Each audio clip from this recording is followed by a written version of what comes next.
Landon, I want to get a look first, and we'll dive into Apple as a whole on what this company is, but let's get a quick look at kind of what the purchase intent for some of these different devices looked like, because this is one that you broke down by kind of their several major product line, and it might be surprising to see which one is on top.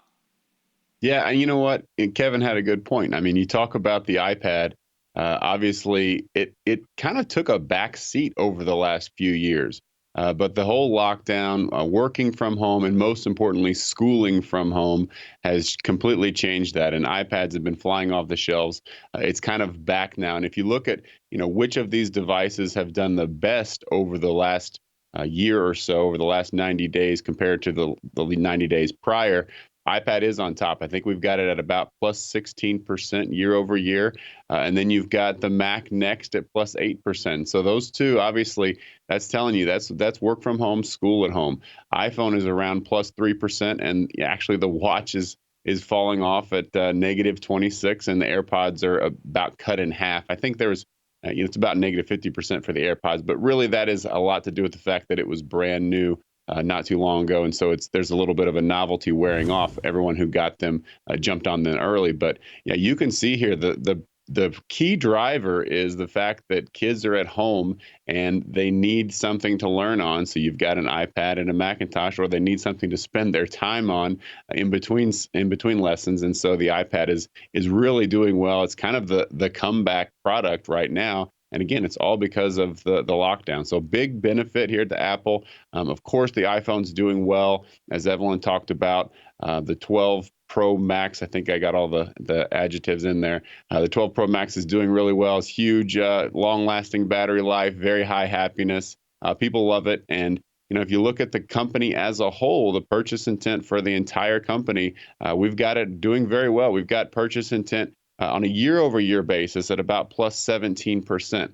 Now, the quarter's ended, but they don't report for a few weeks. And so if you kind of take that and kind of compare it to last year's revenue, I think that we've got them coming in maybe around 107. I think that most analysts are around 102. So early indicators from LikeFolio indicate a possible beat. However, there's a little bit of sort of fuzzy math when it comes to the quarter breakdown, because they've got the keynote in September, and people often talk about buying the phone before they buy it. And so there could be purchase intent mixed into last quarter that actually is coming in this quarter with revenue. So it's a little tough to decipher, but we don't think that they're going to miss or surprise to the downside. If anything, I'd say even at worst, probably a beat at best. Landon, I'm looking at your data here that you presented, and a couple things. When I look at the first one that jumps out at me is the AirPods. Now, is it possible that the AirPods are down 51% because everyone in the country has it already? And all you got to do is do your health club check on AirPods, and everyone has them. It's incredible how popular the AirPods are and how they were, but that was probably last year. What I'm most surprised about, I'm not surprised about the iPad, because I see it, I'm living it. Kids in school have to have one. Now, the one that's a little odd is the iPhone. Are you saying that the iPhone sales, even with 5G and the new iPhone, is only up 3%? Because that would surprise me if that were the case, Landon.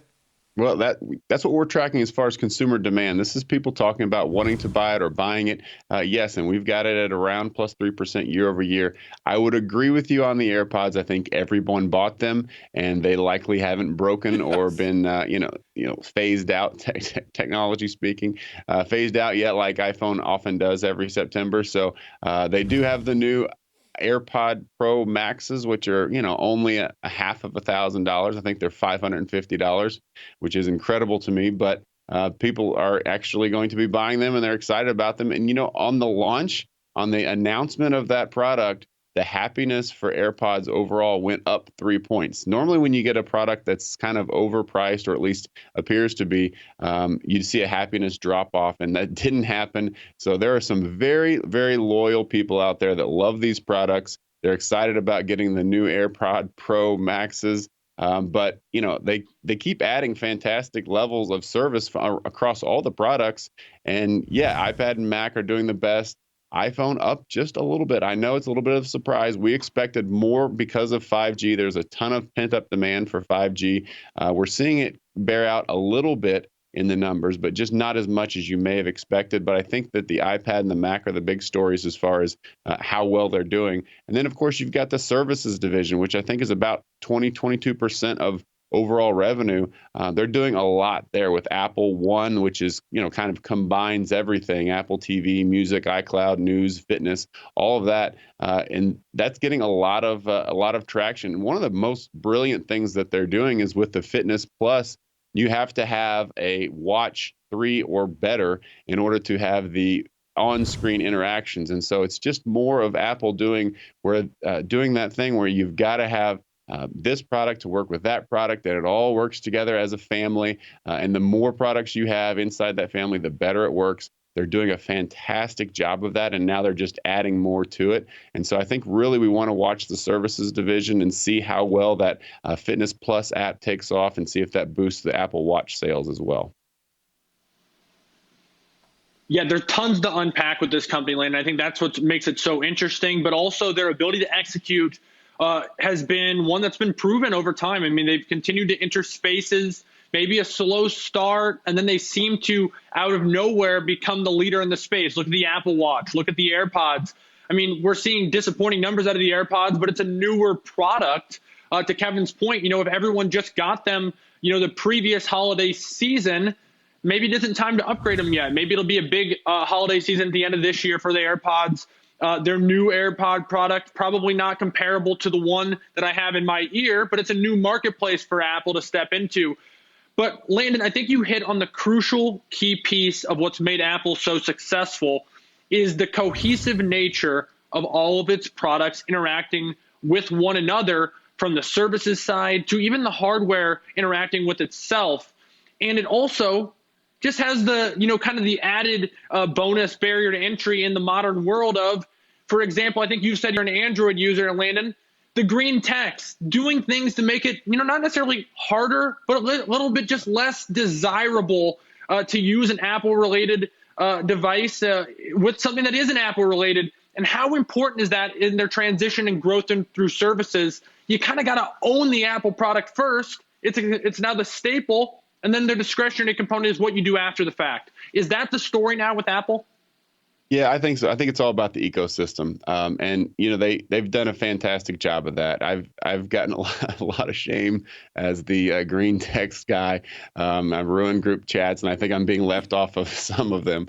I'm aware of that, and I've got a little beef with Apple because of that. But still, the company is fantastic, and they do a great job of getting you to use one, and then it makes the other one a little bit easier. And now you're using 3 or 4. Now, why not use them all? They do a great job of that. There's no arguing that. It's a reason they're one of the best companies in the world. Now, you talk about them dominating future markets, and we've got the rumors of this Apple car coming out. I can't wait to see what it looks like. I can't wait to see over the next few years if they are able to compete. It seems like a uphill battle, but like you said, they've done a really good job when it comes to other things.